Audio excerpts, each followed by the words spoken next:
ఇక్కడ మనకి ఏంటంటే మల్టిపుల్ లామినేట్స్ ఉన్నాయి.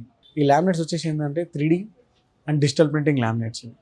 ఇలాంటివి ఏంటంటే మనము బెడ్రూమ్స్లో, ఇంకా కిడ్స్ బెడ్రూమ్లో కొంచెం యూనిక్ డిజైన్ కావాలనుకుంటే ఇలాంటి ప్యాటర్న్స్ మనం యూజ్ చేసుకోవచ్చు.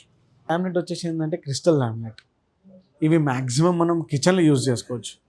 కిచెన్లో ప్లస్ ఇంకా ఎక్కడన్నా ప్లెయిన్ కలర్స్ కావాలంటే అలాంటి టైంలో అక్కడ యూజ్ చేసుకోవచ్చు మనం. ఇది కొంచెం లగ్జరీ ఫీల్ రావడానికి. ఇది మనం చూసుకున్నట్టయితే ఇది రియల్ ఫ్యాబ్రిక్.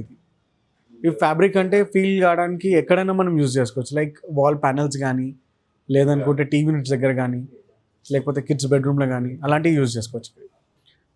ఈ లామినేట్స్ చూసుకున్నట్టయితే అరేబియన్ నైట్స్. ఏంటంటే మీకు అరేబియాలో మనకి ఎలా అయితే శాండ్, ఆ వేవ్స్ కానీ అలాంటివి మీరు చూస్తారో ఆ ప్యాటర్న్లో మనకి ఇవన్నీ కనిపిస్తాయి. ఇది కూడా మీరు చూసుంటే అలానే ప్యాటర్న్స్ కనిపిస్తున్నాయి.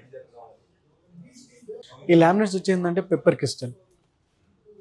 బయట మార్కెట్లో ఏంటంటే ఫ్లూటెడ్ లామినేట్స్ అని కూడా అంటారు. మీరు గమనించి చూసినట్టయితే కొంచెం వేవ్స్ టైప్, కొంచెం గ్రూవింగ్స్ వచ్చి అలాంటి ప్యాటర్న్స్లు ఉంటాయి ఇవి. ఈ రెండు లామినేట్స్ వచ్చేసి ఏంటంటే ఫ్లూటెడ్ మ్యాట్. ఫ్లూటెడ్ కొంచెం ఎక్కువ ఉండి కొంచెం గ్రూవింగ్స్ వచ్చి అలాంటివి ఉంటాయి ఈ ప్యాటర్న్స్. ఈ రెండు కూడా అవే.